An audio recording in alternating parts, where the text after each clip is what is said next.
It's just so saucy. We'd rather snuggle up with something hot and wet any day.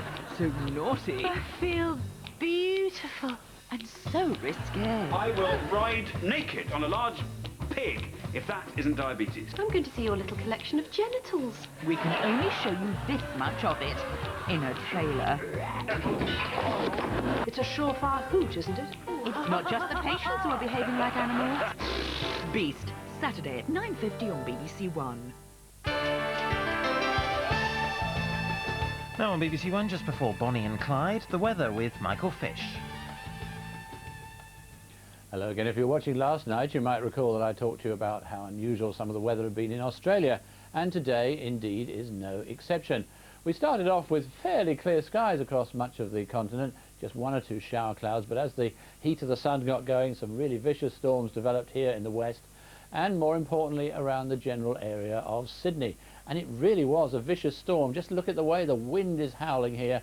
That's the downdraft from a very active thunderstorm, and it did indeed produce some flooding and knock down a few trees. And they weren't alone, because in western areas of Australia, some of the storms there clocked up some large totals of rain. I think things are going to settle down, as a matter of fact. A little area of low pressure will slip away from eastern Australia, and then it's a mostly fine picture. The showers then restricted to the normal areas, which are actually in the more northern parts, around Darwin, for instance, some quite heavy thunderstorms to come there.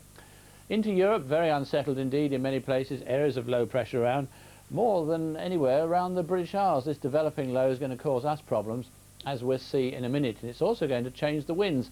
At the moment we're getting them coming in from a rather chilly westerly direction. The winds drop light, hence fog and frost in the nights ahead, and then we pick up a quite cold, strong easterly wind for the latter part of the week, so we are going to see some changes in the weather. At the moment we've got this little weather system there to contend with.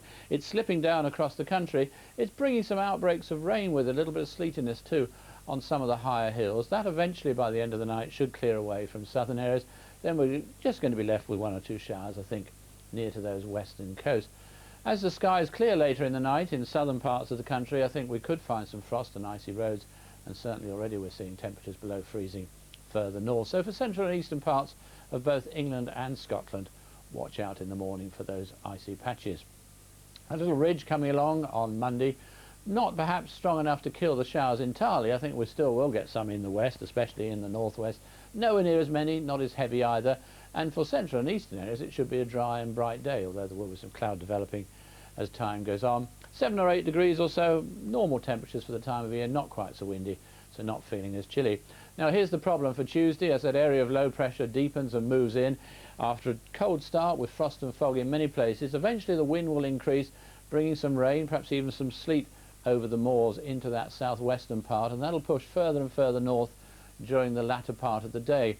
It does mean to say that for southern parts of the country it's probably going to be a cloudy night, so although there's supposed to be a spectacular lunar eclipse, I don't think many people in the south of the country are likely to see it.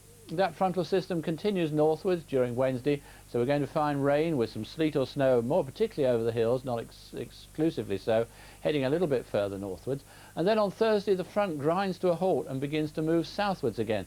So we see the rain, sleet and snow clearing away in the latter part of the week, the high pressure taking over, and we're in for a cold spell with some fog and frost. A very good night to you. Who do you think the judge is going to believe? Lisa M., public defender. The kid who's charged with possession or the police officer? These defendants accept Josh W., Boston's top prosecutor. not one shred of responsibility. Are they being made not to cooperate in this? Billy D., detective. Or is it something that they really want? If somebody's hired to kill somebody, they just do it. Jeffrey F., victim. The last thing they do is tell you they're going to do it. Down to the session to get my verdict.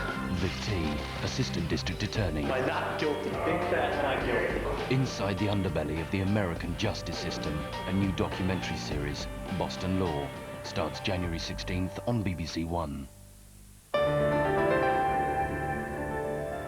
They're young, in love, and they don't care. Ruthless and violent now on BBC1, America's most notorious outlaws.